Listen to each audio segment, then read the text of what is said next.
You've probably noticed the old models in the parts and service room by now, right? We've been having some trouble with them too recently. From what I remember, they wanted to originally retrofit the old models with the new tech. In the end, they decided to just start over. They were too big and ugly and that smell. But, they seem to have been acting up recently too. The mask would work on most of them, but that last guy was having trouble getting Foxy to leave him alone. We found that he seems to be sensitive to light in a similar way to our new Freddy. So for now, if he appears at the end of your hallway, just flicker your light on and off until he leaves. I don't know if he ever had a chance to come here before the remodel, but I love those old characters.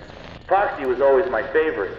He would tell you tales of his days out at sea, and there was a small pirate-themed play structure that looped around him. The kids loved him. I know a lot of people found them ugly, but I don't think they were terrible. When you see them moving, talking, and singing, the illusion really comes together, and it feels like a real cartoon character is standing right in front of you. The new bots are alright. I feel like they're trying a bit too hard to be kid-friendly, you know? They tried to do the whole play space surrounding Foxy again, but having him right by the ball pit ended up being a bit of a hazard. The arms and legs of the new models pop on and off really easily. I think it's a safety precaution. If a character swung their arm too fast towards a child, it would be better if the animatronic broke instead of the child, you know. But when you have a bunch of kids grabbing and pulling on him, he falls apart pretty fast. None of us here at the location are trained properly to repair these guys. We requested that the engineers come in to do a full repair, but they said they won't be able to until next month. For now, we try to piece them back together ourselves, and it isn't working out too well. It doesn't help that a lot of the pieces get lost in the ball pit. We've had to use some parts from the older models when we can't find them. But then the next day, some kid always manages to find the missing part and just shoves it back on. We've been calling it the Mangle, because it just looks like a monstrous mess of parts now. We restricted the rooms to private parties only for now, though.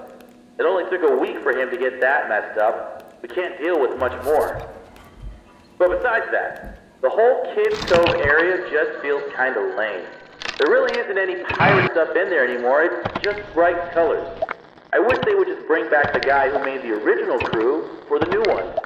Back when he was involved in running the place, I had a chance to talk with him a few times, and he always seemed really passionate about everything he did.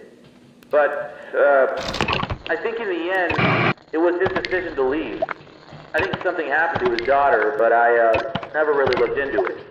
After that, his business partner filled in his place, and things never really felt the same. But we have new ownership now. I feel like this is a rough start, but I'm excited to see where we are heading. Okay, I'll let you get to it. Have a good night.